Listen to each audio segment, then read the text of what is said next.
வணக்கம் கைஸ், நம்ம வீட்டில் சமைக்கிறதுக்கு யூஸ் பண்ணுற எண்ணெயை ஸ்டோர் பண்ணுறதுக்கு ஒரு நல்ல ப்ராடக்ட் வாங்கலான்னு ஐடியா பண்ணிட்டு இருக்கும்போது மீஷோவில் பட்ஜெட் ஃப்ரெண்ட்லியாக என்னோட கண்ணில் பட்டதாங்க இந்த பிளாஸ்டிக் ஆயில் டிஸ்பென்சர். ரீசெண்டாக காம்போ ஆஃபர் வேற போயிட்டு இருந்துச்சு. ஸோ விடுமா நம்ம போடுற ஆர்டர்னு போட்டு வாங்கிட்டோம். ஒரு வழியாக வீட்டுக்கு வந்துருச்சு. 3 பீஸ் 187 ரூபாவும் 4 பீஸ் 233 ரூபாவும் ஆஃபர் போட்டு இருந்தாங்க.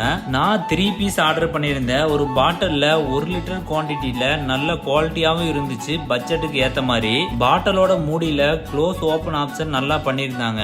அண்ட் நம்ம சமைக்கிறப்ப ஆயில் அதிகமா ஊத்திட்டு ரிட்டர்ன் அதை மாத்திட்டு இருப்போம். எங்க வீட்டுல இந்த மாதிரி நிறைய டைம் நடந்திருக்கு. ஸோ லிமிட் ஆயில் யூஸ் பண்றதுக்கு மெயினா ஹெல்ப்ஃபுல்லாவும் நீட்டாவும் இருக்கும் இந்த plastic oil dispenser. Anyway guys, இந்த ப்ராடக்ட் ஏதாச்சும் கோளாறு பண்ணுச்சுன்னா உங்களுக்கு நான் அப்டேட் பண்றேன். லிங்க் ஆர் நேம் டிஸ்கிரிப்ஷன்ல தர்றேன். மீஷோ ஆப்ல சர்ச் பண்ணி பார்த்துக்கோங்க. நெக்ஸ்ட் மினி விளாக்ல பார்க்கலாம். ஃபாலோ அண்ட் சப்ஸ்கிரைப் பண்ணிருங்க. Bye bye from Simma life style.